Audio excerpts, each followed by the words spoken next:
Good morning. My name is Dr. Alexander Arthur, pastor of Word of Life Christian Center International here in Nashville, Tennessee. I want to talk to you today about the life of a man whose name is Peter. You know, Peter was an amazing man. He had such boldness and courage. Many times we say that because of that, he managed to put his foot in his mouth many more times than other disciples had a chance to do the same. Nonetheless, what I want to talk to you about Peter today, not so much about his boldness and his courage, but about the fact that this man at one point turned his back on the Lord. There's a story in the Bible where Jesus said, Peter, Satan has sought to sift you like wheat. That means he has sought to tear you apart into many, many pieces.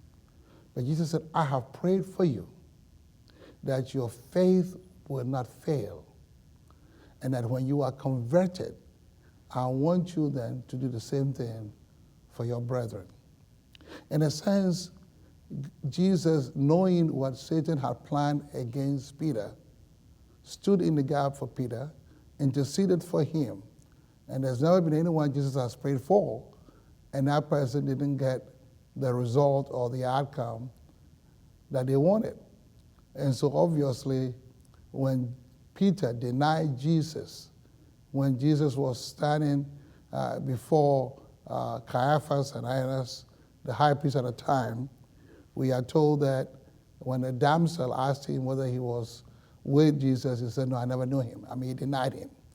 And in that denial, he felt so bad that he walked away to the point where, away from the group of the disciples, to the point when Jesus resurrected, he said to the disciples, go and he spoke to Mary and told Mary, go and tell the disciples and Peter. It's almost like Peter had fallen off the group, that he was such a mighty, important leader in that group at the time.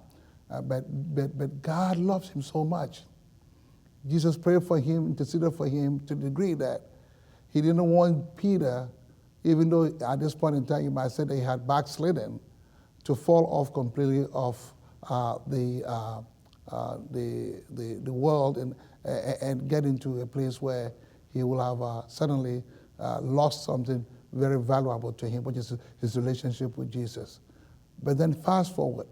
When Jesus resurrected, the Bible tells us at the Sea of Galilee, he fixed Peter and John a meal. They were eating, if you will, a breakfast. And Jesus turns to Peter and asks Peter the question, Peter, do you love me? Peter was taken aback. How could Jesus ask him that? He thought that by some means Jesus would have known that he loved him. But he had forgotten that he denied him.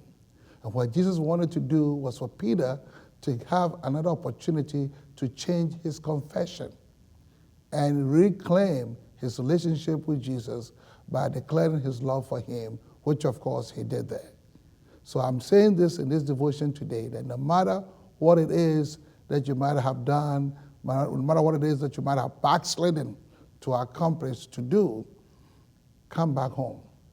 Come back to Jesus. Jesus said, come unto me, all ye that labor and are heavy laden, and I will give you rest. Jesus gave Peter a rest. Jesus wants to give you rest too. Come back home. Come as you are. I like the song that Evangelist Billy Graham will have sung at all his crusades. Just as I am. Just as you are, come home. Come home to Jesus. Come just as you are. And God will take you, turn you around, make something great out of your life, so that one day you too will do what Jesus told Peter to do, that when you are converted, I want you to do the same thing for your brethren. May God bless you.